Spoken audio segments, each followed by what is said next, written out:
যেভাবে বিসিবিকে যেভাবে এই এখন আর বাংলাদেশ ক্রিকেট বোর্ড এটা নাই, এটা হয়ে গেছে হচ্ছে বাপের দোয়া ক্রিকেট বোর্ডে পরিণত হয়েছে। যেভাবে দখল করা হয়েছে বাপের দোয়া ক্রিকেট বোর্ড, এবং আমি যখন এই জায়গায় কথা বলছি ঠিক এই মুহূর্তে 28 জন বিচারককে মাননীয় স্পিকার তাদেরকে শোকজ দেওয়া হয়েছে। তাদের ব্যক্তিগত তাদের চ্যাট গ্রুপে তারা হচ্ছে তাদের মতামত প্রকাশ করার কারণে বিচারকদের হচ্ছে মাননীয় স্পিকার শোকজ দেওয়া হয়েছে। ধন্যবাদ মাননীয় স্পিকার।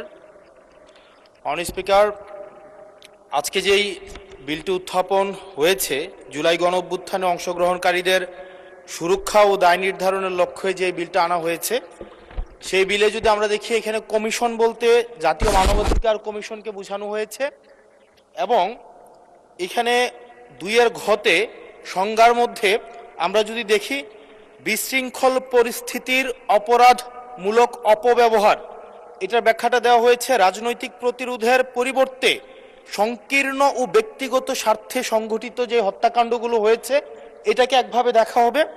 আর আরেকটা হচ্ছে গণতান্ত্রিক ব্যবস্থা পুনরুদ্ধারের উদ্দেশ্য যেই কার্যাবলীগুলো সংগঠিত হয়েছে সেটাকে একভাবে দেখা হবে।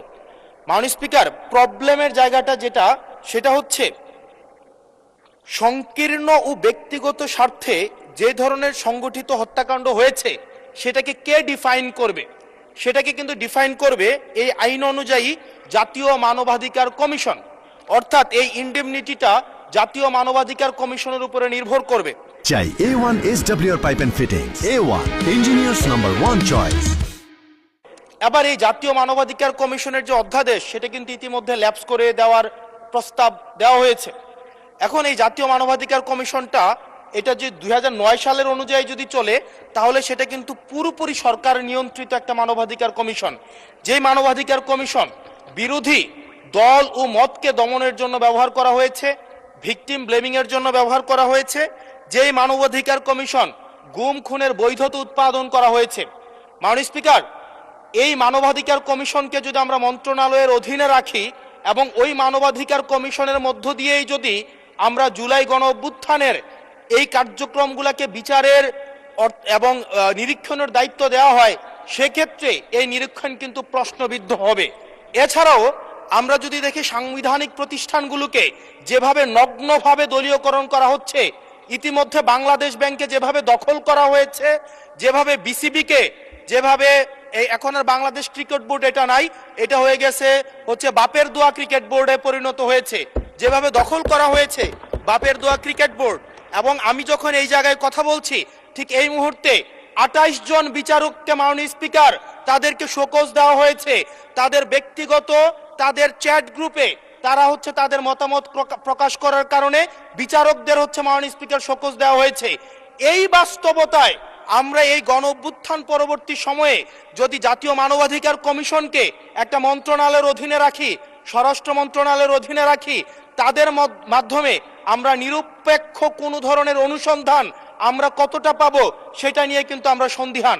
সেই জায়গা থেকে এই বিলটিকে যদি আমরা বাস্তবায়ন করতে চাই, এটাকে যদি আমরা ফাংশনাল করতে চাই, শুধুমাত্র অর্নামেন্টাল না, যদি আমরা ফাংশনাল করতে চাই তাহলে জাতীয় মানবাধিকার কমিশনকে অবশ্যই সেটাকে অটোনমাস করতে হবে। আমার সামনে যারা আছেন আমরা হয়তো আমাদের থেকে এখানে প্রত্যেকটা সদস্য নির্যাতন, নিপীড়ন এবং তাদের যে পলিটিক্যাল রিপ্রেশনের মাত্রা শত সহস্র গুণ বেশি।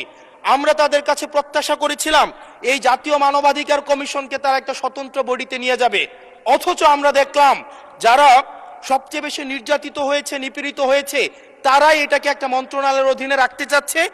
এই অজুহাতে যে জাতীয় মানবাধিকার কমিশন যদি অটোনমাস হয়ে যায় তাহলে সেটাকে হচ্ছে এটার জবাবদিহিতা কিভাবে নিশ্চিত হবে? মাননীয় স্পিকার, আমাদের ইলেকশন কমিশন, আমাদের হচ্ছে পিএসসি, আমাদের হচ্ছে দুর্নীতি দমন কমিশন, যদিও এটা কাজের কেতাবে আছে, গোয়ালে নাই, কিন্তু এটা কিন্তু একাডেমিক ভাবে এটাকে ইভেন ইন্টারন্যাশনালিও এই জিনিসটা কিন্তু অটোনমাস হওয়ার কথা। সেজন্য মাননীয় স্পিকার, যেভাবে বর্তমানে প্রতিষ্ঠানগুলো নগ্নভাবে দলীয়করণ করা হচ্ছে, সেজন্য জাতীয় মানবাধিকার কমিশন যে দলীয়করণ করা হবে না, আবার বাপের দোয়া একটা মানবাধিকার কমিশন বা বিরোধী দল দমন কমিশন করা হবে না, এটার প্রতি কিন্তু আমাদের আস্থা নাই।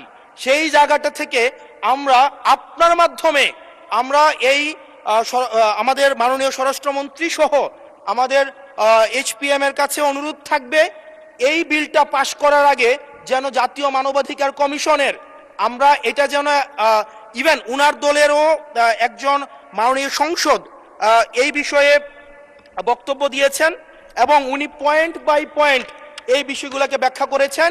যদি জাতীয় মানবাধিকার কমিশন দলীয়করণ করা হয়, দিন শেষে গুম খুন থেকে শুরু করে আমাদের এই জুলাই ইনডেমনিটি, এটা দিন শেষে হচ্ছে যে পেপারেই থেকে যাবে, এটা দিন শেষে কোনো বাস্তবায়ন হবে না। সেই জন্য মাননীয় স্পিকার, এই বিলটা পাশ হওয়ার আগে আমাদের জাতীয় মানবাধিকার কমিশনের এই বিলটা হচ্ছে সুরাহা হওয়া, নিষ্পত্তি হওয়া জরুরি।